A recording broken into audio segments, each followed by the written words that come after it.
News every 15 minutes, weather every 10, and sports twice an hour. Newstalk, KGVO, AM 1290 and now 101.5 FM. You're listening to Montana Morning with Peter Christian. A standoff in Hamilton has ended peacefully. Good morning, everyone. It's Montana Morning. It's Monday, January 19th, 2015. Right now we have a cloudy sky. It's been pretty warm, especially yesterday. Much of the ice has melted off the roads. There's a sea of slush out there. It's 37 degrees. Roads around the area primarily bare and wet.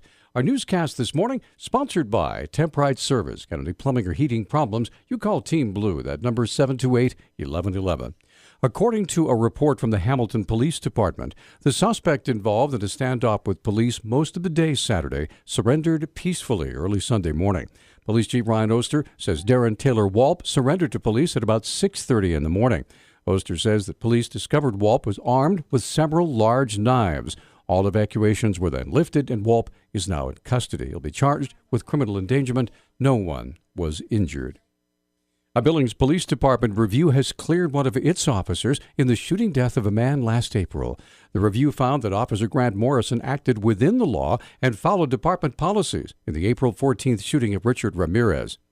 However, the department board that reviewed the shooting said there are areas where it can improve and enhance training and equipment to help officers in deadly force situations, including exploring the use of body cameras. Ramirez had been named as the primary suspect in a shooting and robbery on April 13th. During a traffic stop, Ramirez did not comply with Morrison's commands to keep his hands up, and Morrison shot him 3 times. Ramirez was later found to be unarmed. And a former Great Falls financial planner has been found guilty of deliberate homicide and shooting death of a Fairfield resident. Martin Lau shot Donald Klein during a fight at Klein's house back in 2012. Lau testified that he shot Klein in self-defense, that he believed his actions were justified because Klein attacked him. The Department of Public Health and Human Services says norovirus is on the rise in Montana. Foodborne epidemiologist Dana Fages says they've recently received hundreds of reports. Currently, we know that almost 300 individuals became ill as part of outbreaks that were reported to us, but we do know that there are a large number of individuals that never get tested or reported, so the number is most likely larger. The main symptoms include diarrhea and violent vomiting. Most people who get the virus recover within 1 to 3 days, but it can be life-threatening to the young and the elderly. The main thing that will help prevent norovirus infection is to wash your hands frequently with soap and water, and to stay home when you're sick with norovirus so you prevent spreading the virus in the community. Another thing you can do is not to prepare food for others while you're sick with vomiting and diarrhea. Fages says norovirus is always in the population, but typically spikes in winter and begins to decline after January. And speaking of health care, the sale of Missoula Community Medical Center to Billings Clinic and Regional Care Hospital Partners was officially closed just after midnight on Friday. CEO of Billings Clinic, Dr. Nicholas Walter, told me on Friday that he answered some of the criticisms over Community going from a not-for-profit to a for-profit hospital. We want to be sure that appropriate charity care ratios are maintained. We want to be sure that we try to keep as many jobs in Missoula as possible rather than having those be transferred to some other location. One of the players involved in the purchase of Community Medical Center was Providence Healthcare, the parent company of Missoula's St. Patrick Hospital. Even though the two hospitals are now competitors in the Missoula market, Walter addressed the possibility of working collaboratively in the future. We have found ways to both be competitors, but then find common ground where we could work together on things like community health planning, medication assistance for low-income people, a crisis center for people with drug and alcohol issues. He was referring to the collaboration that's already in place in Billings. A news release said there are no plans at this time to change the name of Community Medical Center. A 72-year-old Montana outfitter who pleaded guilty in 2005 to illegally outfitting on a national forest faces new charges now, including illegally taking 4 mountain lions. Lamont Schnur owns Monty's Guiding and Mountain Outfitting in Townsend. The charges against him include outfitting on federal public lands without a proper permit, and he has pleaded not guilty.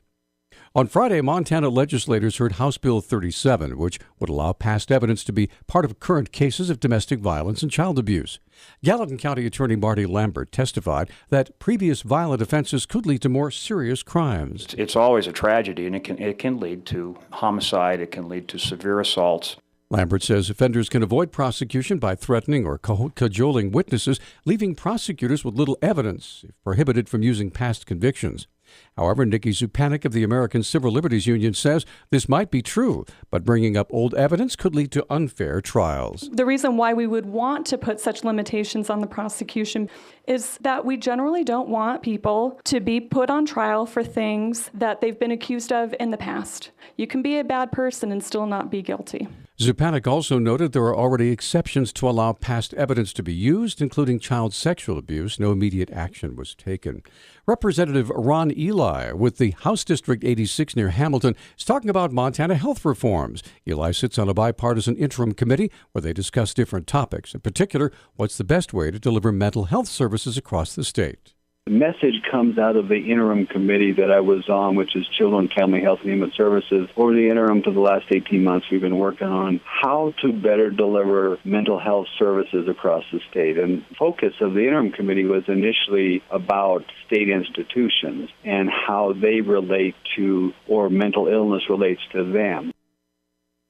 Eli says the committee has now defined a different path to deliver mental health care in the local community and take the burden off of state institutions. His solution, he says, is crisis intervention. We've got 7 bills coming out of this interim committee, all focused on taking care back to the communities. And probably the gist of what I'm going to present, of the 3 bills that I'm carrying, we're pushing more towards crisis intervention. So in other words, it works on the prevention side. If we could keep people from going into crisis or into a more higher level of crisis and avoid that transport to Montana State Hospital, if we could do that at the local level, and we want to push that direction. Police say a sophomore at Great Falls High School found and turned over nearly $1,000 in cash and checks belonging to a church.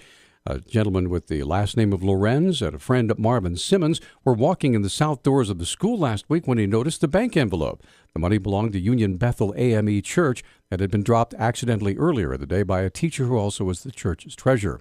Lorenz says he didn't even look inside before turning the money into the school resource officer. He told the Great Falls Tribune if he looked in, he would have been tempted. Lorenz shrugs off the praises for turning in the money. Our News Talk time now, 6:10. News Talk, KGVO. Missoula's official weather station. Mostly cloudy skies today with a few showers developing this afternoon. Temperatures will top out in the upper 30s and low 40s. A few lingering showers this evening, otherwise becoming mostly cloudy with lows in the upper 20s. I'm meteorologist Brooke Foster for KECI 13.